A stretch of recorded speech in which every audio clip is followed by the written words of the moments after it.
Scam, భూ స్కాములు, హత్యలు, దోపిడీలు ఏది వదిలిపెట్ల జగన్మోహన్ రెడ్డి. వైఎస్ఆర్ కాంగ్రెస్ పార్టీకి కింగ్ పిన్ సజ్జల రామకృష్ణారెడ్డి. ఇంతమంది అరెస్టులు అవుతున్నారు. ఆఖరికి ఐఏఎస్ ఐపీఎస్ ఆఫీసర్లు కూడా అరెస్ట్ అవుతున్నారు, అవ్వబోతున్నారు కూడా. సజ్జల రామకృష్ణారెడ్డి తెర మీదకి ఎప్పుడు వస్తాడు? సజ్జల రామకృష్ణారెడ్డి పాత్ర ఏంటి? ఇంతవరకు సజ్జల రామకృష్ణారెడ్డి ఎందుకు అరెస్ట్ చేయలేకపోతున్నారు? ఎందుకు అరెస్ట్ చేయలేదు? అరెస్ట్ చేస్తారా చేయరా? సజ్జల రామకృష్ణారెడ్డి పాత్ర ఈ స్కాముల్లో ఉందా లేదా? దీని గురించి లోతుగా చర్చించేందుకు మనతో పాటు ప్రముఖ రాజకీయ, ఆర్థిక, సామాజిక విశ్లేషకులు కొత్త రవీంద్రబాబు గారు ఉన్నారు. వారిని అడిగి మరిన్ని విశేషాలు తెలుసుకుందాం. సార్ నమస్తే. నమస్తే.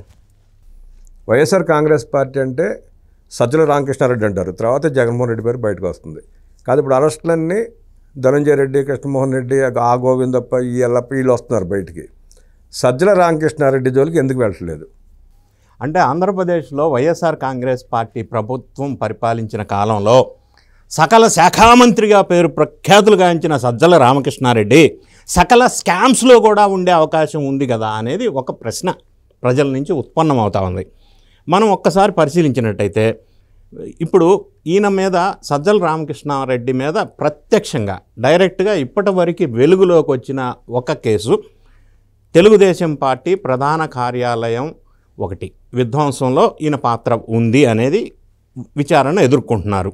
ఒక అంశం 120 అనుకుంటా, అందులో అక్యూజ్డ్, అదొకటి విచారణ ఎదుర్కొంటున్నారు. తర్వాత అప్పట్లో చంద్రబాబు నాయుడు గారి ఇంటి మీద దాడి కేసులో ఈయన పురిగొల్పాడు, వైఎస్ఆర్ కాంగ్రెస్ పార్టీ కార్యాలయంలో కూర్చొని స్కెచ్ చేశాడు అనేది వెలుగులోకి వస్తూ ఉంది.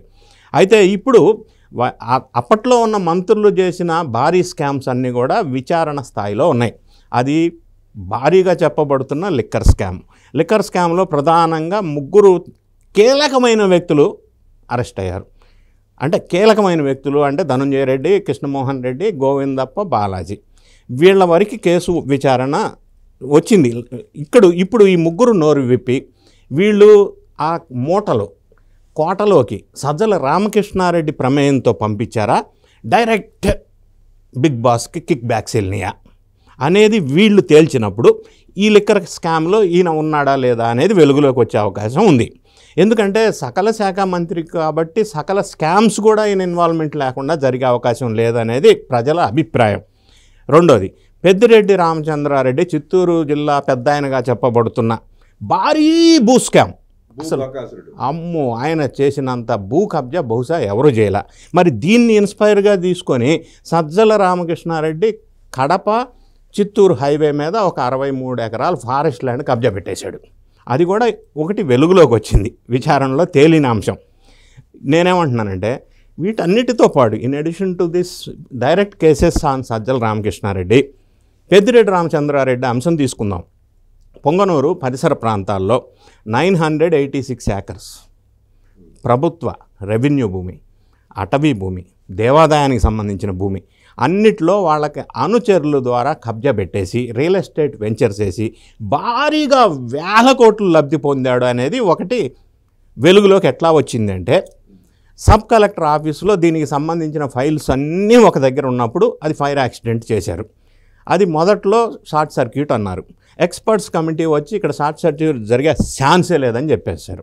తర్వాత నిందితులుగా అనుమానిస్తున్న వాళ్ళని అదుపులోకి తీసుకున్నారు. సో అది కొంతమంది ఫైర్ చేపించారని వెలుగులోకి వచ్చింది. ఎందుకు చేపించారు, ఆ రికార్డ్స్ ఏముండే అక్కడ అని పరిశీలిస్తే ఈయనకు సంబంధించిన అక్రమార్జన 986 ఏకర్స్కి సంబంధించి అందులో ఉంది అని తేలింది. రెండోది, మంగళంపేటలో పెద్దిరెడ్డి రామచంద్రారెడ్డి 104 ఎకరాల్లో భారీ ఫామ్ హౌస్, అందులో ప్రభుత్వ అటవీ భూమి, రెవెన్యూ భూమి భారీగా కబ్జా. ప్రిలిమినరీగా 29.78 ఏకర్స్ అంటున్నారు. ఇంకా కొంత విచారణ లోతుగా వెళ్ళినప్పుడు 77.54 ఏకర్స్ కబ్జా పెట్టారు అని అంటున్నారు.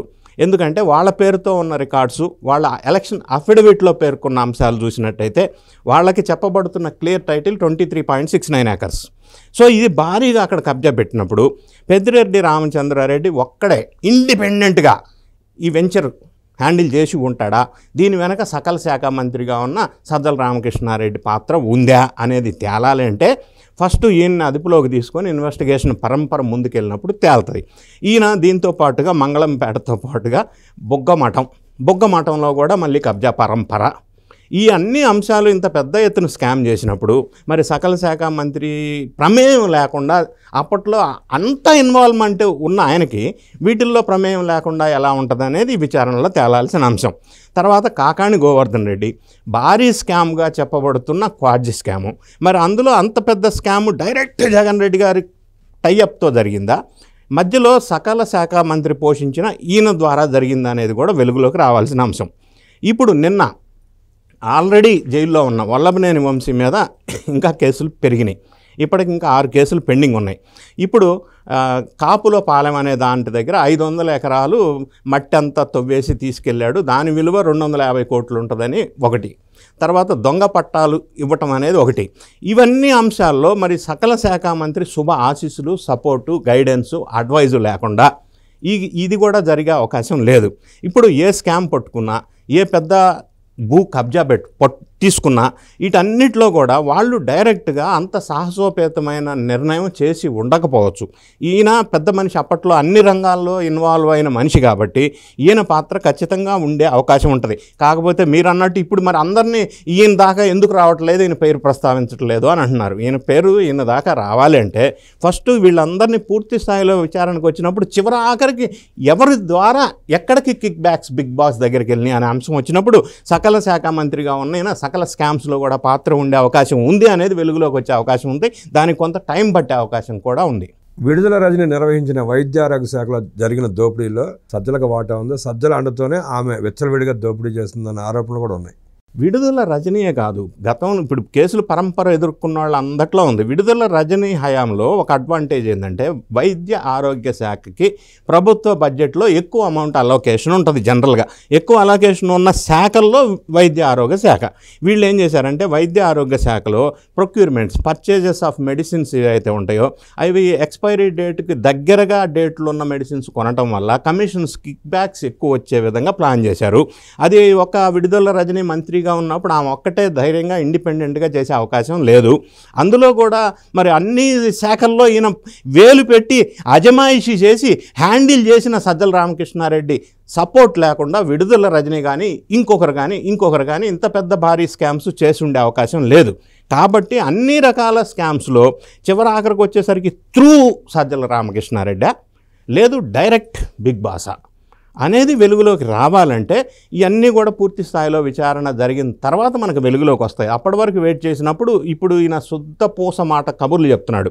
ఎందుకు ఈయన ఆందోళన పడుతున్నాడంటే ఈయన అసందర్భోచితంగా మాట్లాడుతూ ఐఏఎస్ ఆఫీసర్లను అరెస్ట్ చేస్తారా, ఐపీఎస్ ఆఫీసర్లను అరెస్ట్ చేస్తారా అని రకరకాల అంశాలను వెలుగులోకి మాట్లాడుతూనే లిక్కర్ స్కామ్లో అసలు స్కామే లేదన్నాడు.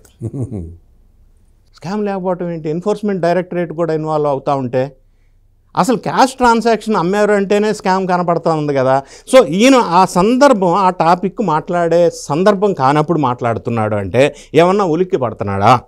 అదేవిధంగా మిగతా వాళ్ళు చేసిన అక్రమాలన్నిటి మీద కూడా ఈయనకు చుట్టుకుంటుందని కొంత ఏమన్నా ఆందోళన మిగతా వాళ్ళకి ఎట్లా ఉందో ఈయనకి మరీ ముఖ్యంగా ఎక్కువ ఉండే అవకాశం ఉంది. ఎందుకంటే కీలకమైన రోల్ ప్లే చేశాడు కాబట్టి. సజ్జల రామకృష్ణారెడ్డి కొడుకు సజ్జల భార్గవ రెడ్డి తీవ్రమైన ఆరోపణలు ఎదుర్కొంటున్నాడు. సుప్రీంకోర్టు నుంచి యాంటిసిపేటరీ బెయిల్ తెచ్చుకుని తప్పిసి తిరుగుతున్నాడు. అతను ఒక రకంగా ఏమంటారంటే సమాజాన్ని విచ్ఛిన్నం చేసే రకంగా సోషల్ మీడియాలో విపరీతమైన వ్యాఖ్యలు చేస్తూ వర్గాలుగా విడదీసి కుల మత ప్రాంతీయ చిచ్చులు రేపి ఆడవారిని మార్ఫింగ్ ఫోటోలతో ఇబ్బంది పెట్టి చాలా దారుణాలు చేశాడు. అతనికి యాంటిసిపేటరీ బెయిల్ వచ్చింది. యాంటిసిపేటరీ బెయిల్ ఎట్లా పోతుంది? దాన్ని ప్రభుత్వం ఏమైనా చర్యలు తీసుకుని అరెస్ట్ చేసే అవకాశం ఉందంటారా? ఇప్పుడు సజ్జల రామకృష్ణారెడ్డి కొడుకు సోషల్ మీడియా ద్వారా చేసిన అక్రమాలన్నిటి మీద కూడా కేసు ఆల్రెడీ ఉంది.